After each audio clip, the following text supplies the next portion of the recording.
안녕하십니까, 공병호입니다. 지금 이제 언론 동향을 보면은 전부가 대통령을 탄핵시키기 위해 가지고 그렇게 그냥 몰려가는 그런 형국이죠.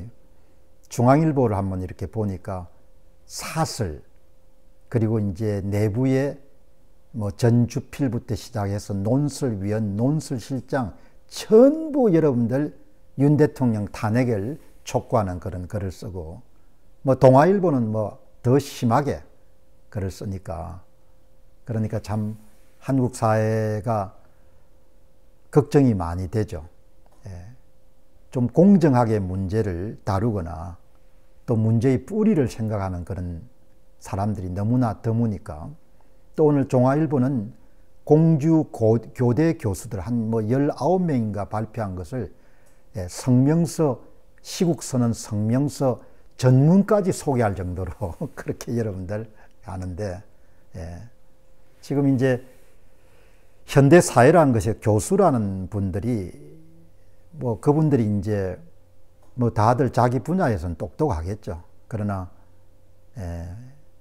이제 현대 학문이라는 것이 대부분 다 세분화되어 있으니까 이 자기 분야를 벗어나서 전체를 이렇게 아우를 수 있는 그런 식견이나 시야라는 것은 과거의 교수들에 비해서 많이 떨어진 거죠. 이제 그런 부분뿐만 아니고, 정말 이번에 시국선언이 그래도 참 저분들이 저렇게 양심적인 이야기를 하구나, 이런 부분을 인정받으려면은 대통령의 개헌보다 훨씬 더 중요한 대한민국의 선거 공정성 훼손, 사전투표 조작에 대해서 공주 교대 교수들이나 포항공대 교수들이 한마디도 그동안 했으면은 좀 신뢰를 얻을 수 있지 않겠습니까? 그동안은 두더지처럼 꽁무니를 빼고 대가리를 쳐박고 있다가 권력이 조금 낮아지고 만만해 보이니까 하이에나처럼 이런 시국선언에 동참하는 걸 보면은 저 사람들은 진짜 조선 사람들이구나, 그런 생각을 제가 하게 됩니다. 이런 지금 한국에서 생각이 좀 있는 사람들은 도저히 납득할 수 없는 그 어마어마한 계엄을 왜 윤 대통령이 그렇게 단행했을까, 이런 문제를 좀 생각해 봐야 되지 않습니까? 다르게 이야기하면 계엄의 뿌리를 한번 생각을 해 봐야 되지 않습니까? 그렇지 않고서는 사람이 미치지 않고서 어떻게 여러분들 멀쩡한 상황에서 계엄을 선포할 수 있겠습니까?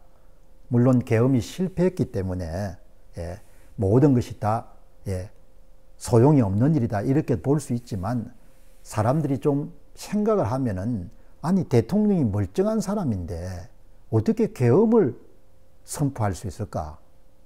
무슨 그렇게 계엄을 선포할 만큼 급박한 일이 있을까? 이렇게 생각을 해봐야 되지 않습니까? 그런 생각이 여러분들 드문 걸 보면은, 참 한국 사회를 보면은 새삼 참 답이 없구나 하는 생각을 하게 되는 거죠.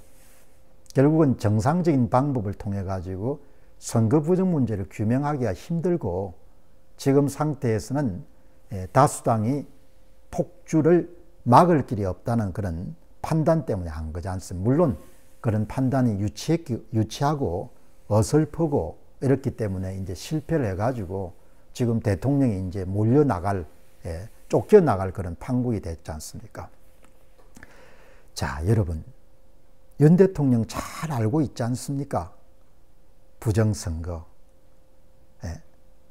2024년 4월 10일 총선에서 선거 부정을 통해 가지고 국민의힘이 큰 폭으로 이겼음에도 불구하고 부정선거에 기반을 둬서 다수당을 만든 다음에 완전히 윤 정부를 그냥 갖고 노는 상태가 지금 벌어진 거지 않습니까?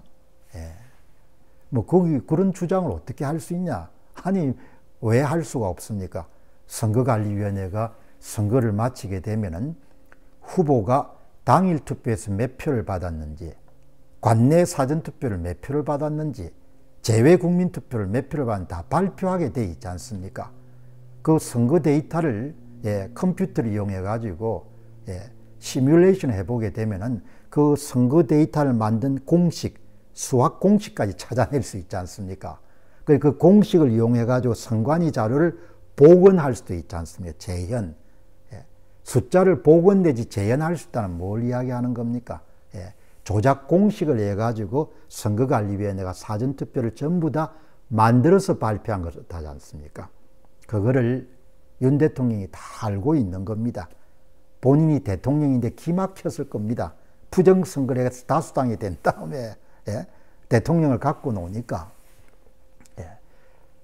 2023년도 7월 달에 국정원 감사를 통해서 국정원이 선관위 감사를 통해서 포렌식을 실시했지 않습니까?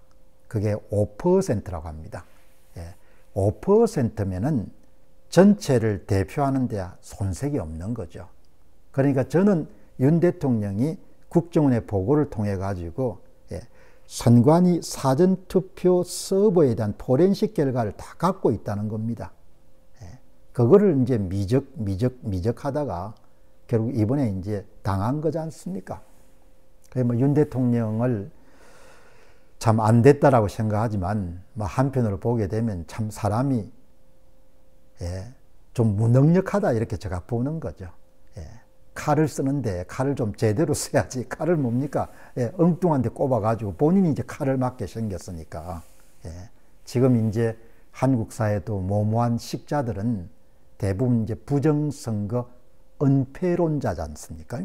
그 사람들은 부정선거 은폐론자고 저 같은 사람은 이제 부정선거 음모론자인 거죠.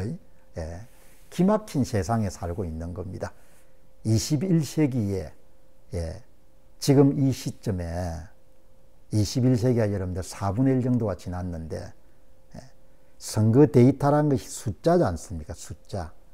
숫자가 조작된 규칙을 다 찾아냈는데 포렌식 굳이 할 필요가 없지 않습니까? 선관위가 자발적으로 뭐죠? 후보별 득표수를 다 발표했으니까 그거를 음모론이라고 주장하는 거니까 조선시대하고 하나도 다른 게 없는 거죠. 서양 선교사들이 조선에 왔을 때 가장 여러분 놀란 게 뭡니까? 일단 굿을 많이 한 거지 않습니까? 무당자 데리고 굿 많이 하는 거. 점 많이 보고 굿 많이 하는 거지 않습니까? 지금 똑같은 거지 않습니까? 우주선을 쏘아 올린 시대에 그게 우주선을 쏘아 올린다는 게 다 뭡니까? 숫자잖아요. 숫자, 수학을 가지고 하지 않습니까?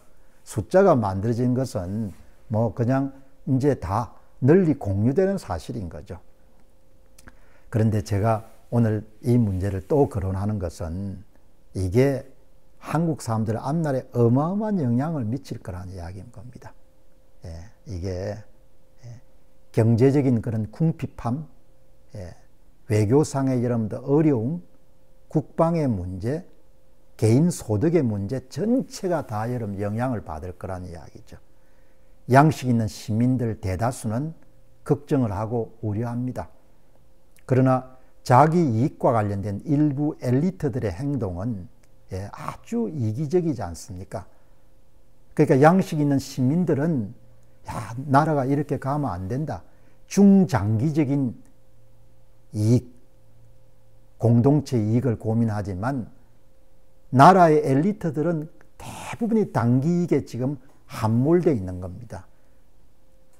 내 이익에 도움이 되는지, 내가 물러난 다음에 정관예우 받는데 도움이 되는지, 대법관들 다 마찬가지지 않습니까? 지금 법원 행정처장이 뭐 천대협이 폼을 잡고 있지만 그거 다 여러분들 민경욱 전 의원과 관련된 선거들 다 덮는데 어마어마한 기여를 한 거지 않습니까?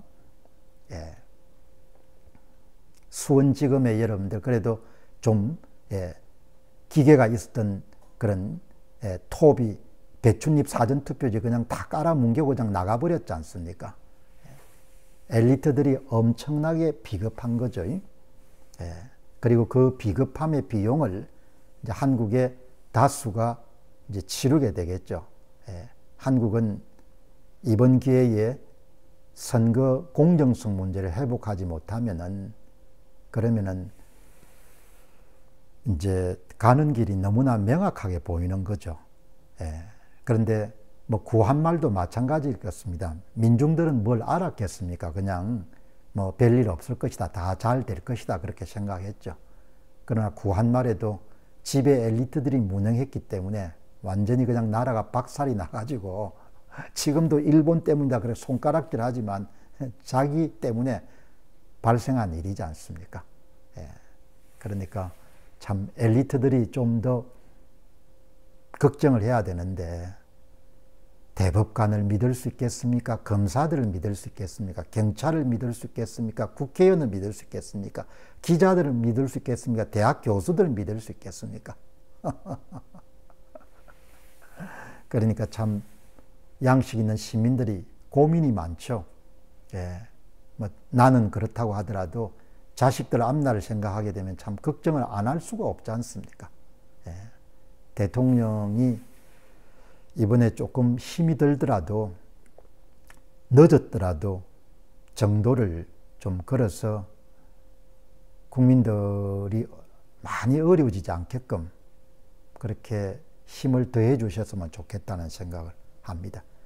그리고 일반 시민들도 이제 끝까지 관심을 가지시고 예, 자기 문제와 관련된 거니까 참 젊은 날 나라가 잘 되는 일을 관심을 깊게 가져왔는데 이 정도까지 나라가 가기로는 설마 선거를 망치리라고 생각을 못했습니다. 이걸 어떻든 복원을 할 수 있도록 그렇게 해야 될 겁니다. 감사합니다.